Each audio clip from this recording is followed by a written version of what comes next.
Bismillahirrahmanirrahim. Assalamualaikum warahmatullahi wabarakatuh. Alhamdulillahirabbil alamin wassalatu wassalamu ala nabiyina Muhammadin wa ala alihi washabbihi ajmain. Amma ba'd. Alhamdulillah, tuan-tuan dan puan-puan yang dirahmati dan dikasihi Allah Subhanahu wa taala. Alhamdulillah, kita panjat puji dan syukur kita kepada Allah Subhanahu wa taala. Kita mohon pengampunan Allah atas dosa kita. Kita mohon perlindungan Allah daripada kejahatan diri kita. Kita mohon agar Allah Subhanahu wa taala sentiasa menghidupkan hati kita dengan tazkirah harian ini daripada Al-Quran. Insya-Allah taala pada pagi ini kita akan melihat peringatan Allah Subhanahu wa taala dalam surah Al-Hadid. Surah Al-Hadid, surah yang ke-57. Ayat yang ke-16, 16 dan 17.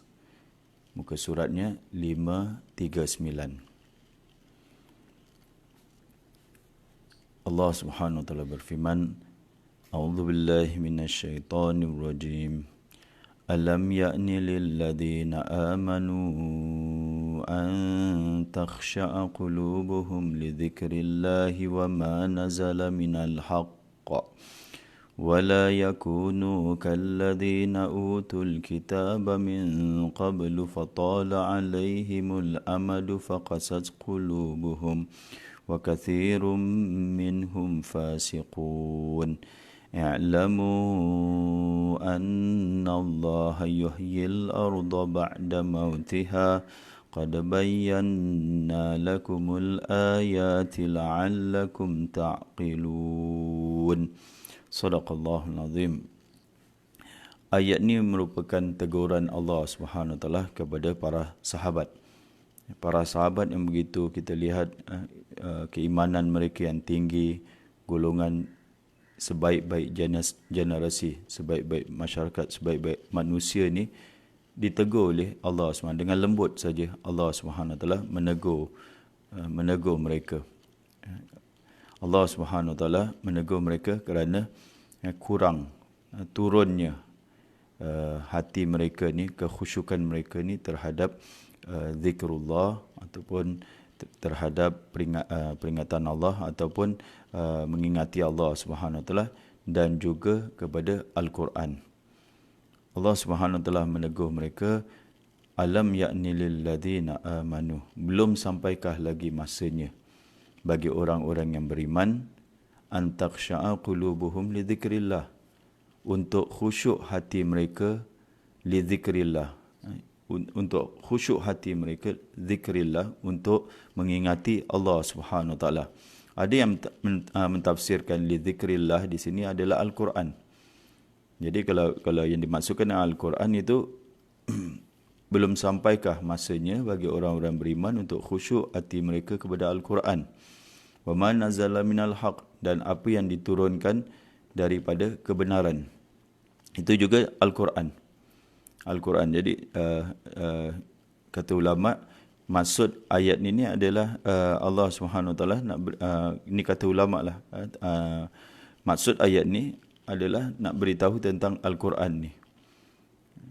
Tegur para sahabat kerana kurangnya mereka terhadap Al-Quran. Jadi Allah Subhanahu wa taala hendakkan orang-orang beriman ni bila dia membaca Al-Quran atau berzikir kepada Allah. Kita kalau ambil atau tafsir ulama, li zikrillah ni adalah berzikir. Jadi di sini ada dua tafsiran. Satu, dua-dua makna dia, zikrillah wa man nazala minal haq, itu adalah Al-Quran juga. Lain satu, zikrillah adalah berzikir kepada Allah, dan wa man nazala minal haq itu adalah apa yang turun daripada kebenaran, itu adalah Al-Quran. Jadi kalau tafsiran ni, Allah Subhanahu wa taala menegur orang-orang yang berzikir kepada Allah Subhanahu wa taala dan membaca Al-Quran tapi hati mereka tak khusyuk. Maksud khusyuk itu merendah, hati mereka takut, hina, tunduk hati mereka. Kalau Al-Quran lah tuan-tuan. Kalau Al-Quran, bagaimana hati nak khusyuk bila baca Al-Quran? Al-Quran ni adalah perintah, larangan atau firman Allah Subhanahu wa taala. Kita ambil contoh, kalau seseorang itu, kalau dia jumpa pemimpin pembesar dia lah, Prime Minister, dia dipanggil menghadap Prime Minister. Lalu Prime Minister ni ataupun Perdana Menteri ni bagi dia arahan. Agak-agak macam mana dia ambil arahan tu daripada Perdana Menteri atau Prime Minister tu. Hati dia akan gaya dia akan tunduk kepada perintah tu, tunduk kepada arahan itu.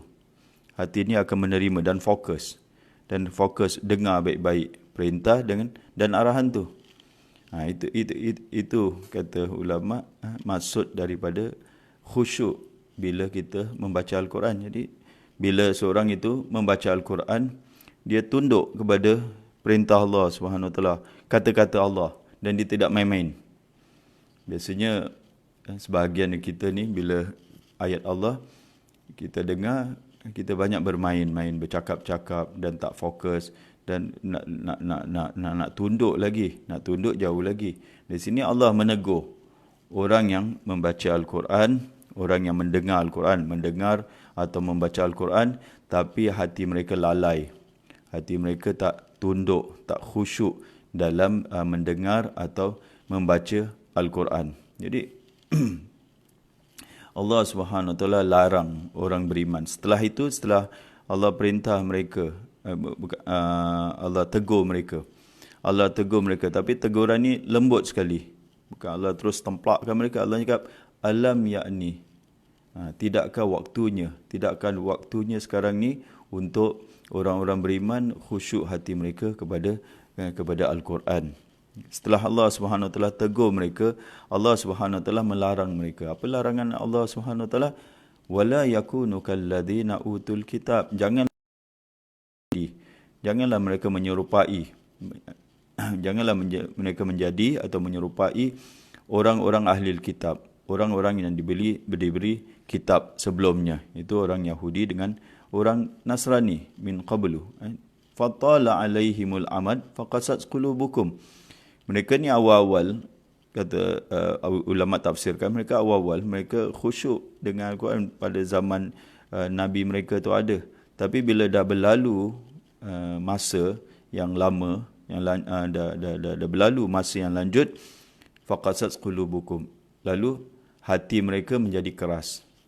Bayangkan tuan-tuan, hati walaupun ada kitab, orang-orang yang diberi kitab ni, walaupun mereka ada kitab, hati mereka boleh keras lagi. Macam mana? Kalau kita cakap orang yang baca kitab, sepatutnya hati jadi lembut. Tapi di sini Allah cakap orang-orang yang ahli kitab ni, walaupun mereka diberi kitab, hati mereka faqasat qulubuhum, hati mereka menjadi keras. Hati menjadi keras sebab apa? Bila membaca Al-Quran, satu kata ulama adalah dia baca, dia tak faham apa maksud apa yang dibaca. Dia boleh jadi keras. Dalam ayat yang lain dalam surah Al-Baqarah, minhum ummiyuna la ya'lamuna al-kitab. Di antara mereka ada ummi, orang-orang yang ummi, orang-orang yang tak tahu tentang kitab. Orang yang tahu baca saja, tahu hafal saja, la ya'lamun al-kitab, tapi mereka tak tahu tentang kitab. Di situ boleh qasat qulubuhum, boleh keras hati mereka. Tak berkesan apa yang mereka baca. Kedua, kata ulama, dia boleh keras bila mereka tak wanabadhu wara'a zuhurihim. Mereka campak kitab mereka. Allah gambarkan dalam surah Al-Baqarah, mereka campak kitab mereka ke belakang punggung mereka. Maksudnya mereka tak nak amalkan. Dia baca tapi tak nak amal. Suka baca tapi tak suka nak amalkan. Di situ hati keras, tak suka untuk mematuhi perintah Allah SWT, tak suka nak ikut arahan Allah SWT. Bukan semualah, sebahagian ayat, tapi itu pun boleh keraskan hati. Dan Allah kata, wa katsirum minhum fasiqun. Bila hati dah menjadi keras, hati tidak mengikuti apa yang Allah perintah, maka kebanyakan mereka ni jadi orang-orang fasik. Orang fasik, orang yang keluar daripada ketaatan kepada Allah SWT. Orang yang derhaka kepada Allah SWT. Walaupun ada kitab Allah. Pernah seorang sahabat bertanya kepada, bila Rasulullah SAW beritahu bahawa kamu akan sesat nanti, setelah ini para sahabat tanya macam mana kita akan sesat sedangkan kita ada Al-Quran dan kita bacakan Al-Quran ini kepada anak-anak kita. Rasulullah cakap, bukankah orang-orang sebelum kamu ini, orang-orang ahli kitab, mereka juga ada Al-Quran. Mereka pun ada kitab. Bukankah orang Yahudi mereka ada Taurat? Bukankah orang Nasrani mereka ada Injil? Tapi sesat juga. Itu kerana hanya tak hati tak takut, hati tak tunduk kepada kitab mereka ni. Baca tapi lalai, dalam keadaan lalai. Kita muhasabah diri kita bila kita baca Al-Quran, bagaimana hati kita. Kita dalam ayat yang lain, hati kena hadir. Hati kena hadir bila kita membaca Al-Quran. Jangan setakat baca je. Jangan jadikan matlamat kita nak khatam. Bila kita baca ni, kita nak khatam. Jangan jadikan khatam itu matlamat. Matlamat dalam membaca. Kita tak nak cepat-cepat habis. Kita cakap, aku nak cepat habis. Itu matlamat membaca Al-Quran, bukan itu. Kita nak dapat petunjuk, kita nak dapat panduan daripada ayat ni, bukan nak khatamkan ayat ni. Jadi kalau kita amalkan sikap membaca tapi tak nak faham, tak nak tadabbur dan tak nak tunduk kepada apa yang diperintahkan dalam kitab, dalam Al-Quran, takut-takut walaupun kita baca Al-Quran tapi boleh keras hati kita dan tak nak tahu apa di dalam Al-Quran, boleh keras hati kita. Jadi Allah Subhanahu Wa Taala pada ayat yang seterusnya, Allah berfirman, "I'lamu annallaha yuhyil arda ba'da mautiha." Ketahuilah kamu semua bahawa Allah menghidupkan bumi sesudah matinya. Sesudah bumi ini keras, Allah hidupkan bumi ini. Jadi kata ulama, ini adalah permisalan Allah nak bagi. Allah kata ulama lah, bukan maksud Allah nak beritahu Allah berkuasa untuk menghidupkan bumi setelah mati, kerana para sahabat rata-rata mereka dah beriman dengan kekuasaan Allah SWT. Tapi Allah nak beri mereka perbandingan, satu permisalan, perumpamaan. Di sini Allah kata Allah menghidupkan hati setelah Allah menghidupkan bumi setelah matinya. Jadi, bumi yang keras boleh hidup. Jadi hati yang keras ni boleh hidup juga. Kalau bumi yang keras ni dia hidup bila turunnya hujan dari atas. Jadi hati yang keras ni boleh hidup juga bila dia diturun ayat Quran ke dalam hatinya. Yang ni apabila dia mendengar atau dia membaca Al-Quran. Dia mendengar atau dia baca Al-Quran, hati boleh hidup. Tapi dengan syarat cara dia baca tu, style dia. Kita nak cakap, sikap kita dalam membaca Al-Quran ni benar-benar nak ada niat. Ada niat. Jangan niat kita membaca Al-Quran ni lari daripada niat yang sebenarnya untuk membaca Al-Quran tak tepat niat dia, maka hati dia tak hidup. Hati dia bila hati tak hidup, hati ni dia kata ulama lah ni cakap senang tapi nak laksanakan susah juga. Bila hati kita hidup, dia yang akan mengarahkan anggota yang lain ini untuk dia untuk dia beramal. Ni ada yang tanya surah berapa? Surah yang ke-57, surah Al-Hadid. Ayat yang ke-16. Surah 57 ayat yang ke-16. Jadi dia akan mengarahkan bila hati ni dah hidup. Jadi bila hati ni dah hidup untuk dia lakukan solat, untuk dia berpuasa, untuk dia berzikir, untuk dia melakukan ketaatan atau kebaikan, untuk infak, berzakat semua, ini diarahkan oleh hati. Jadi fokus dia adalah pada hati. Kita bila baca Al-Quran ni supaya hati kita hidup. Dan Allah SWT menjelaskan, qad bayyana lakumul ayat. Sungguh kami telah jelaskan kepada kamu ayat-ayat dan bukti-bukti, la'allakum ta'qilun, supaya kamu berfikir atau supaya kamu memahaminya. Itu dia teguran Allah Subhanahu Wa Taala kepada orang-orang beriman. Ada ulama berpendapat ayat ni bukan untuk para sahabat, tapi untuk semua orang beriman, semua kita. Para sahabat ni, tuan-tuan dan puan-puan, mereka rata-rata mereka khatam Quran seminggu sekali. Yang normal di antara mereka adalah mereka yang khatam Quran sebulan sekali. Yang normal adalah sebulan sekali.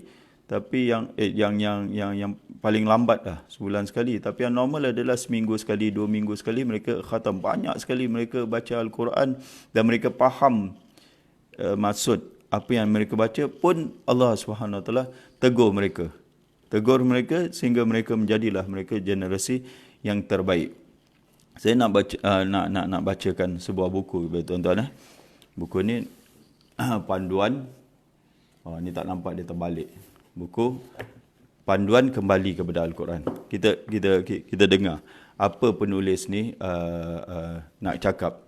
Beberapa lah saya ambil muka surat 249. Buku ni tebal, kita ambil 2-3 muka surat. Dekat keadaan kita bersama Al-Quran. Wahai saudaraku pembaca, apakah kamu mengetahui bahawa Al-Quran yang berada dalam genggaman kita ini adalah Al-Quran yang dulu berada dalam genggaman para sahabat Rasulullah SAW yang mulia. Semoga Allah meredai mereka semua. Dan Al-Quran ini jugalah yang telah mencetak mereka menjadi generasi unik yang pernah hidup di muka bumi ini. Jadi apa sebenarnya yang terjadi? Dia pertanyaan dia, apa sebenarnya yang terjadi? Mengapa Al-Quran yang berada dalam genggaman kita ini tidak dapat menghasilkan seperti generasi unik yang kita dambakan itu? Padahal keberadaannya sudah sangat mudah, bahkan jauh lebih mudah di kalangan kaum muslimin sekarang ini daripada masa-masa sebelumnya. Hampir setiap rumah kaum muslimin didapati satu mushaf atau bahkan lebih, dan kamu hanya dengan membuka radio atau televisyen saja, kamu akan, kalau sekarang ni dengan internet lah atau dengan handphone, kamu akan mendengarkan lantunan ayat-ayat Al-Quran yang disiarkan melalui saluran radio. Di zaman kita sekarang ini, membaca Al-Quran sangat jauh lebih mudah daripada masa-masa sebelumnya. Berbagai pondok, ma'had, penghafaz Al-Quran tersebar dengan marak. Para penghafaz Al-Quran juga semakin banyak, baik lelaki maupun wanita di segala penjuru. Tetapi mengapa Al-Quran ini tidak dapat menghidupkan kita sebagaimana dia menghidupkan generasi sahabat terdahulu? Dan mengapa dia tidak dapat meninggikan darjat kita sebagaimana dia meninggikan darjat mereka? Adakah dia kehilangan objektifnya atau apa sebenarnya yang terjadi? Ini pertanyaan dia. Kenapa Quran yang sama ni tak dapat membentuk diri kita? Quran ni datang untuk mengubah manusia. Quran datang bukan hanya dijadikan bahan bacaan saja, tapi dia ejen perubahan. Dia berkuasa, dia ada kuasa dengan izin Allah SWT untuk mengubah. Macam seorang itu seperti Umar bin Khattab ni, hatinya keras nak bunuh Rasulullah SAW, menyiksa kaum muslim, tapi dengan Al-Quran yang dibacakan kepada dia dapat mengubah dia menjadi orang yang lembut. Hati dia bukan orang yang lembut, hati dia menjadi lembut dan cinta kepada Allah dan Rasul dan meninggikan agama Allah Subhanahu Wa Taala, berjuang. Jadi bagaimana Quran yang ada dengan kita ini tak dapat mengubah kita? Pertanyaan ini dijawab langsung oleh Syekh Muhammad Al-Ghazali, seorang ulama yang dah meninggal. Semoga Allah merahmati dia. Dia berkata, ini kata-katanya: setelah abad pertama kejayaan Islam berlalu, sesungguhnya perhatian kaum muslimin terhadap kitab mereka, ini Al-Quran, beralih menuju bacaan saja. Penguasaan terhadap makharijul huruf, tempat keluar huruf, mahir dalam ilmu tajwid, panjang pendek, guna dan bad, dan seterusnya yang hanya berkaitan dengan lafaz-lafaz Al-Quran, iaitu memelihara terhadap lafaz dia je, sebagaimana dia datang dalam bentuk pelaksanaan dan hukum-hukum. Maksud saya di sini dia kata hukum-hukum bacaan saja. Tetapi kalau dari segi interaksi mereka dengan kitab mereka ini, mereka bahkan mencipta sesuatu yang mungkin belum pernah dilakukan oleh umat-umat terdahulu. Apa yang mereka ciptakan, dia katalah Syekh Muhammad Al-Ghazali ni, dia katakan umat Islam ni menciptakan sesuatu yang di mana bila dia cakap dia baca, bererti dia baca dia tak faham. Tak logik orang cakap. Kau dah baca kitab dah, kau faham? Tak, aku tak faham. Macam gitu, dia dah mencipta satu budaya yang dia tak nak faham apa maksud yang dia baca. Dia kata kita, dia mencipta satu budaya yang baru.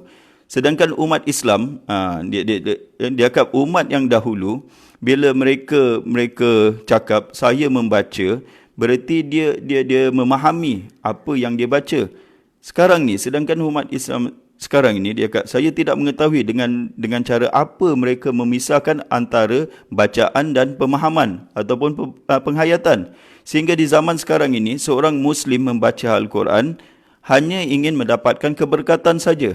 Sebagaimana yang mereka katakan, seolah-olah mengulang-ulang lafaz Al-Quran tanpa memahami, merasakan makna-maknanya dan tanpa memahami maksud isi kandungannya. Sudah sangat bermanfaatlah. Baca nak dapat berkat dia. Sudah sangat bermanfaat dan itu yang dimaksudkan. Ketika saya cuba dan berusaha untuk mengetahui kejelasan daripada penyelewengan ini, maka saya mendapatkan bahawa permasalahan yang sebenarnya adalah sebuah sikap yang tidak boleh diterima. Dia cakap sebuah sikap yang tak boleh diterima dari segi syariat, hukum Islam, iaitu Allah Subhanahu Wa Taala berfirman, "Kitabun anzalna ilaika mubarakul liyadabbaru ayatihi wa liyatadzakkara ulul albab." Inilah sebuah kitab yang kami turunkan kepada kamu dengan penuh berkah supaya mereka memperhatikan ayat-ayatnya dan supaya mereka mendapat pelajaran. Supaya mendapat pelajaran orang yang mempunyai fikiran, iaitu surah Sad ayat 29. Maksudnya adalah pengetahuan, pemahaman, perenungan dan penghayatan. Di mana letaknya penghayatan? Dia tanya sini. Di mana letak perenungan? Meskipun bersamaan dengan pembacaan yang hanya cuma-cuma, yang tidak mempunyai perasaan terhadapnya sedikit pun dan tidak memahami maksud yang sesungguhnya atau penyelaman terhadap makna yang tersirat untuk mendapatkan sesuatu yang dituntut terhadap umat ini dari segi kejiwaan dan sosial, yang akan mengembalikan peranan yang hilang dalam persaksian terhadap kemanusiaan dan membimbingnya kepada kebaikan. Jadi inilah dia kata pokok masalah dia adalah bila kita membaca Al-Quran ini tidak mengikuti apa yang Allah Subhanahu Wa Taala kehendaki. Membaca dengan tujuan-tujuan yang selain daripada untuk memahami, untuk tunduk kepada dia. Sebagaimana saya cakap tadi, khusyuk dalam membaca Al-Quran, sebagaimana seorang ini khusyuk bila mendengar arahan daripada bos dia atau daripada orang atasan dia, bila memberi arahan dia tunduk dan dia khusyuk. Khusyuk. Boleh tak kita? Ini cakap senang, tuan-tuan. Cakap senang. Ini yang susah ni. Saya secara peribadi ni nak baca Al-Quran macam gitu pun susah. Bila kita baca ayat Quran, contohlah, alam ya'ni lil ladzina amanu an takhsha'a qulubuhum li dzikrillah. Belum sampaikah masanya bagi orang-orang yang beriman untuk khusyuk hati mereka, untuk mematuhi peringatan dan pengajaran Allah serta mematuhi Al-Quran yang diturunkan kepada mereka. Allah. Jadi bila kita baca, ya Allah, sekarang ni aku khusyuk, ya Allah, sekarang ni aku tunduk. Macam gitu. Bila baca tentang ayat tentang azab Allah Subhanahu Wa Taala, bila baca saja, ya Allah, lindungilah kami daripada azab, ya Allah, lindungilah aku daripada azab Allah. Bila kita baca tentang ayat tentang syurga, ya Allah, masukkanlah aku ke dalam syurga, ya Allah. Jadi itu khusyuk bila baca betul-betul interaksi dengan Al-Quran, dengan penghayatan. Sedihnya kita kadang ketawa-ketawa lagi. Sekarang ni ada kelas-kelas tajwid, kelas-kelas kita boleh lihat di internet, kadang kelas-kelas Tarannum, lagukan Al-Quran. Bila mereka belajar Al-Quran tu terbahak-bahak ketawa. Baca firman Allah, baca ayat Allah, tapi ketawa-ketawa. Tak sampailah. Dan kita kadang kita lihat kalau kita baca dengan kawan-kawan kita, bila kawan kita ni tak habis nafas dia. Bila dia baca Al-Quran, dia baca ayat Quran, tak nafas habis, dia tersangkut gitu. Semua ketawakan. Apa kelakarnya ni orang yang kita nak ketawa-ketawakan bila orang tak habis baca Al-Quran. Jadi sikap kita ni dengan Al-Quran, ini yang buat kita itu kita kecundang, kita gagal. Dan lagi kita lihat dalam kereta, dia buka Al-Quran, dia on Al-Quran, dia buka bacaan Al-Quran.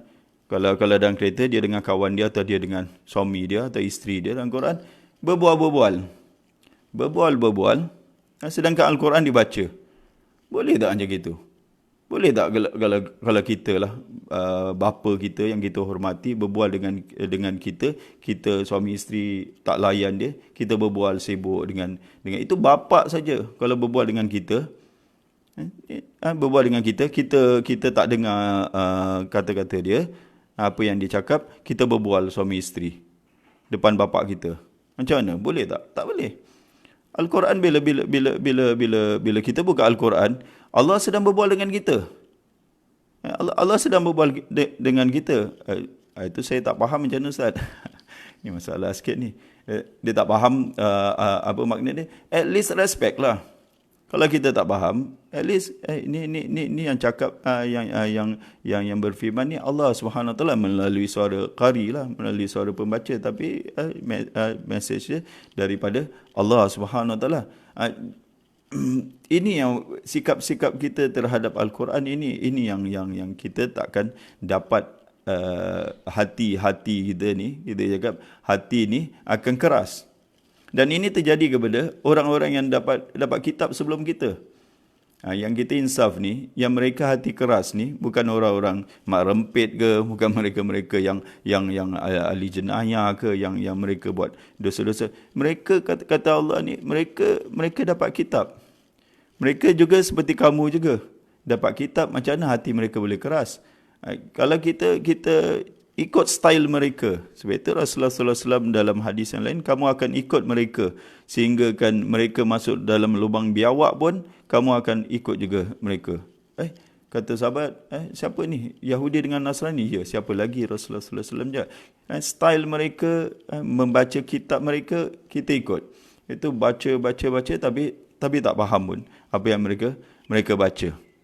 Dan tidak menghayati, dan juga tidak tadabbur, kita kata, dan tidak khusyuk, tidak tunduk kepada apa yang kita baca. Moga-moga Allah mengampuni dosa-dosa kita yang sebelum ni kita lalai dengan cara kita membaca Al-Quran ni, menyeleweng. Sebab itu kita kembali balik. Jangan kita lepaskan satu ayat sehingga kita faham apa yang kita baca. Dan ini juga beberapa kawan bila di masjid-masjid, bila saya sampaikan ni, mereka pun mula untuk melihat setiap kali mereka baca, mereka lihat terjemahan. Ada seorang tu sampai dijumpa dengan saya lah, seorang pakcik ni. Dia kata, Ustaz, saya dah buat apa yang Ustaz cakap ni, baca, tengok terjemahan. Menangis dia, tuan-tuan. Dia menangis. Saya baru nampaklah kesilapan saya ni. Banyak sekali saya sifat, macam mana ni Allah dapat terima tak taubat saya. Menangis dia. Subhanallah. Kita lihat. Hanya dengan, dia kata dulu dia baca Quran, selalu baca Quran. Tapi biasa je. Tapi bila dia dah mula lihat terjemahan setiap ayat dia baca, dia menangis. Dan banyak juga kawan-kawan yang share dengan saya, bagaimana mereka ni terkesan bila mereka faham makna dia. Dan kita tak ada reason. Kita kata, sekali lagi kita cakap, kalau kita ambil Quran yang kosong tu tanpa terjemahan, berarti niat kita bukan untuk nak memahaminya. Kalau kita nak memahami, takkan kalau kita yang tak faham bahasa Arab, kita ambil Quran yang tak ada terjemahan, berarti apa, tuan-tuan? Berarti kita tak nak faham Al-Quran tu. Kita nak baca je. Kita nak baca setakat nak baca. Macam Syekh Muhammad Ghazali mungkin nak dapat keberkatan. Dapat jugalah. Mungkin nak dapat pahala. Mungkin nak dapat ini. Tapi satu kita tak nak petunjuk. Kita tak nak panduan, kita tak nak petunjuk, kita tak nak tadabbur dan kita tak nak memahaminya. Itu kita tak nak. Kita nak benda-benda yang lain, yang secondary lah kita cakap. Yang primary, Allah Subhanahu Taala turunkan Al-Quran sebagaimana dalam surah As-Sad, liyadabbaru ayatihi, supaya mereka merenungi, tadabbur ayatnya, mereka memahami ayatnya. Itu sebenarnya tujuan Allah Subhanahu Taala turunkan Al-Quran dalam surah Yusuf, la'allakum ta'qilun, supaya kamu memahami Al-Quran ini. Jadi itulah kita insaf lah, dan kita cuba tukar gaya kita membaca Al-Quran, iaitu kita faham apa yang kita baca. Jadi orang akan tanya, bila nak khatam ni? Bila nak khatam? Bila nak khatam? Kalau baca satu ayat, tengok terjemahan, tak khatam lah saya, lambat lah. Tengok tuan-tuan, kalau kita baca tanpa terjemahan, kita boleh habiskan habiskan satu juz dalam masa setengah jam. Itu kalau kita baca laju, kita baca lamu anallaha yuhyil arda ba'da mautiha, macam kita baca laju setengah jam, kita habis satu juz. Tapi kalau kita baca dengan terjemahan, boleh tak habis setengah jam satu juz tu? Tak boleh. Jadi seorang ni sepatutnya apa dia buat? Sepatutnya dia kena korban, dia kena sacrifice masa dia, kena tambah masa lagi setengah jam lagi untuk nak faham. Tapi dia korban, bukan korban. Dia korbankan makna tu. Dia korbankan terjemahan tu. Sepatutnya dia kena korban, dia kena tambah lagi setengah jam. Selalunya dia khatam, dia habiskan setengah jam satu juz. Dia kena tambah lagi setengah jam dapat makna dia. Tapi kerana dia malas, ini sikap manusia, kerana dia korbankan terjemahan tu. Terjemahan tu tak payah terjemah lah, tak payah lihat makna lah, janji aku khatam. Jadi niat dia bila nak baca tu nak habis. Ini Ibn Mas'ud cakap, janganlah jadi niat kamu nak baca Al-Quran itu nak habis saja. Bukan itu tujuan kita baca Al-Quran nak habis. Maka seorang itu, Al-Quran Allah sifatkan seperti hidangan Allah SWT. Ada tak kita hidangan yang sedap ni, aku nak habis cepatlah makan? Mana ada. Kalau tempat buffet, kalau di hotel, kalau kita makan hidangan yang baik tu, nak cepat habis ke nak lambat habis? Kalau boleh nak satu hari di tempat tu, di kafe tu, untuk makan slow, bukan nak cepat habis. Jadi kita tak menikmati hidangan Allah SWT ini. Kita insaf lah, kita mohon kepada Allah SWT bukakan kita jalan untuk kita menghayati Al-Quran. Moga-moga kita termasuk orang yang dipimpin oleh Al-Quran. Wallahu a'lam bishawab. Aqulu qouli hadza wa astaghfirullahal azim li wa lakum. Wassalamualaikum warahmatullahi wabarakatuh.